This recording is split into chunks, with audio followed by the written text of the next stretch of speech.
Have you ever been guilty of this? Smashing out rep after rep, and then it's rest time. A couple minutes pass, and then it's back to the next set. But how many reps did you do last time? Or how many reps did you do during last week? You decide to overshoot it because you're feeling good and definitely made the rep range.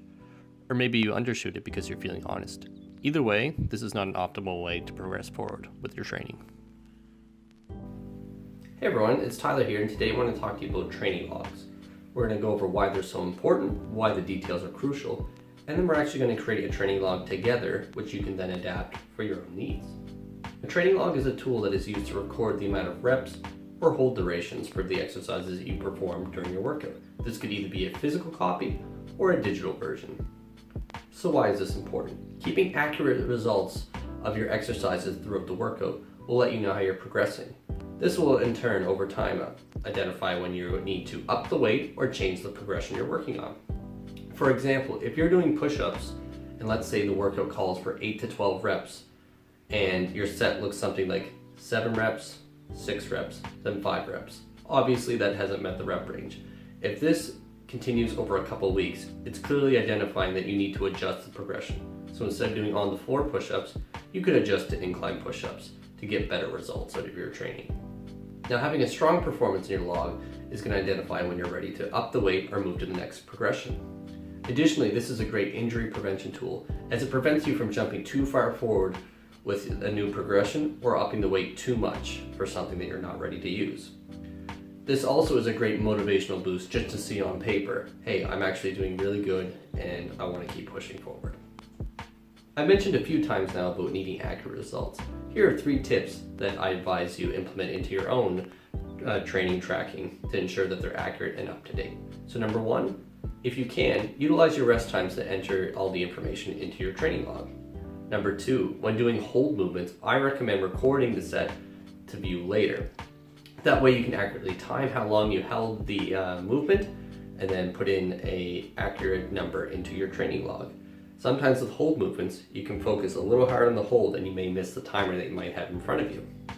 And number 3, when performing reps, if you're starting to feel unsure of yourself, again, use the video to record everything. And it's a great tool to not only help with your technique, but also again, keeping accurate results. So before we create the log, the last thing I want to talk about is post-session reflection. Obviously, reflecting after each individual session is needed to record all your results. But one other thing I really want to highlight is reflecting your performance after a week or at the end of the program. Sometimes it takes a little bit to sit with you to think about, do I need to adjust a little bit of my technique, or maybe there's a progression that I really should be changing and I should go and research what the proper progression was. So that's something to think about when you're trying to plan out how you're going to reflect and grow from your training log. So now, let's go create the log itself.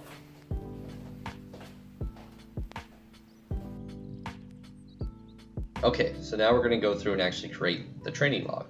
So grab whatever application you prefer. I like using Google Sheets. If you prefer using pen and paper, by all means you can simply just follow along and write everything out. The advantage to using a cloud-based program is that you have access to it anywhere that you are, and for the most part you're probably going to have your phone with you while you're at the gym. So the first thing I do is I create a sheet called Training Program. This section is going to include the entire workout routine that you're going to follow, in addition to including the warm-up. So you can see that I used the sample routine from my How to Start Calisthenics video. I made it a 2-day program, and I made it 4 weeks long, with the 4th week being the deload week. The reason I include the warm-up here is that instead of typing it out each day and week in the program, for the most part you're going to keep your warm-up generally the same. So it's just going to save you a few extra steps. Alright, so let's create a new sheet. Don't worry about the name here. We're going to go up. I'm just going to change the font size to make it easier for you to follow along. First thing we are going to do is type in the week that we're on. Start with week 1. Then we're going to create a series of sections for each of these columns, and I'm going to explain what each one means. Starting out, we're going to go with day. That's simply just the day of the week for the program. Next is letter. So jumping back to the training program, you can see this column is already included in the program that I typed out here. So this identifies any exercises that are paired together And even if they're not paired together, you can simply just have a single letter. For example, just using A1 without having a second exercise. So with this, you can see that pull-ups and hollow body holds are paired together, which is identified by the A1, A2. Push-ups and passive hangs are together, B1 and B2, and so forth. So you perform this, and then take the rest time. After letter is exercise. Now exercise is simply going to include just bare bones, what exercise are you doing? Don't worry about the details here. So for the example that I'm going to go through on the training log itself, we're going to use push-ups. So you're doing incline push-ups for this. However, as I just mentioned, we're going to keep it simple and just write push-ups. The reason for this is the next section, which is called intensity/progression. And don't worry about cleaning everything up, having super organized. We'll go through that at the end. So intensity and progression. This identifies obviously what intensity and progression you're working at. This is arguably the most important section in the entire log, in my opinion. The reason for that is it's going to identify what level you're working at with the exercise that you're performing. So going back to our example, we're working with incline push-ups, so I type that here. A little trick with sheets is that you can press left alt and enter on your keyboard. It'll create a new line in the same cell, keeps things nice and organized, easy to read. And then we're going to include the level of incline that we're on. 12 inches, for example. There we go. So now when I reference this, as I work through week to week, I know, okay, my push-ups are on an incline of 12 inches. This is going to let you know if you're meeting your rep range or exceeding it, that it's time to move up with the intensity or progression. Now, this section, it needs good details here, but don't go so into detail that it's taking away from your training routine or it's making it hard to read in the program. Keep it simple and keep it informational. Now, the other thing here is, again, this is for you, so include information that's relevant to you. So if you're at the gym doing incline push-ups, let's say there's a box that you're using. You don't know how high the box is. There's no markings, but the box is red. You could simply type gym red box. That way I know I'm doing incline push-ups on the red box at the gym. Now, if it was me, I would take a measuring tape, find out how high that box is. That way, if I change locations for training, I still know what intensity level I'm working at. After intensity, we have sets. This information is included in the training program. We'll populate that once we finish up adding all the sections here. After sets is reps. This will be the reps you perform during the workout. They will be recorded here. After reps is rest. I identify my rest section with a default of a minute. However, if you were doing seconds, you would simply type how long. So we'll say 30 seconds, for example. You just type it out like that with an S. Also going quickly back to reps, if you're doing a hold, you would again just type it out just like that with an S or seconds instead of just a number for the reps. Lastly, I include a section for notes, just anything that I think of during the session in post-reflection of my training, post-session of my training, sorry. I include any notes that I think of here. So we have all the sections now added. We're now going to populate all the data from our training program. So if I go back, I'm going to copy and paste this first section. So day one, have all this information included. These three are all together in the other sheet. You can see that there's some formatting from my training program page, but I'm simply going to paste the values so you can follow along and see how I would clean this up. Very quickly, we'll do the sets.